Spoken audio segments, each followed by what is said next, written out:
I am Dr. Bitew, urogynecologist, obstetrician gynecologist, FIGO accredited fistula surgeon trainer, and medical director at Bahadar Hamli Fistula. So the symptoms of pelvic organ prolapse are many, but we group them into four main types. The first is a vaginal symptom. So the woman with pelvic organ prolapse will have a vaginal symptom like, having sensation or feeling of a mass in the vaginal canal. Pressure and dragging pain, followed by, even bloody spotting and vaginal discharge. These are most common vaginal symptoms that we see. The second most important urinary symptoms. So the woman will going to have frequency, urgency, hesitancy, recurrent urinary tract infections, and then incomplete emptying. So the third is a bowel movement. So the bowel movement that the woman will have symptoms is not incontinence, but it is constipation, urgency, and also incomplete emptying. The fourth most important hidden symptom that the woman having is a sexual symptom. Most importantly, stage 1 and stage 2 pelvic organ prolapse will not have symptoms during sexual contact. But stage 3 and stage 4, which is an advanced stage of pelvic organ prolapse, is having discomfort during sexual contact,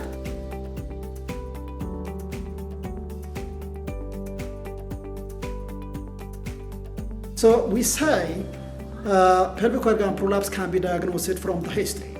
History is a mode of delivery in the past, history of previous surgery, and also any familial history of pelvic organ prolapse are very important.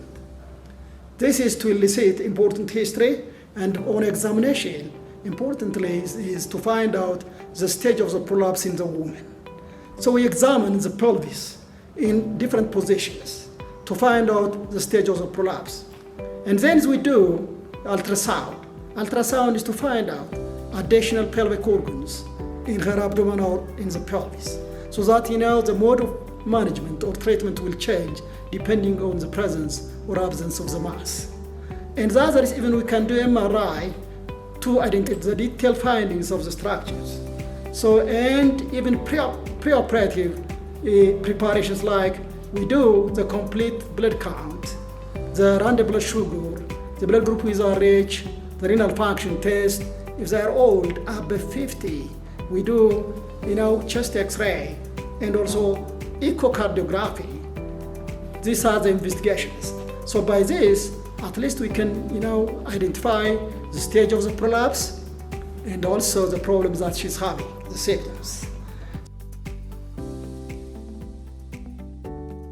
So now is the modality of treatment.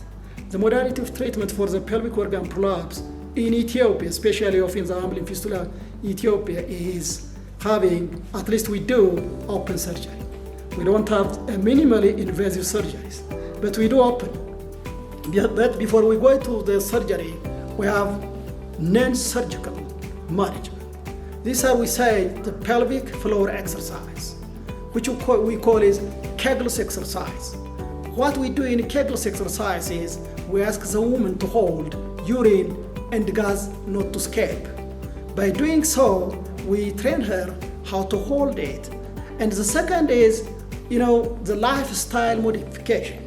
The lifestyle modification is like, dietary change. One, we advise them to have a fibrous food mainly and to drink plenty of water, and also have, exercise, but not extraneous exercise.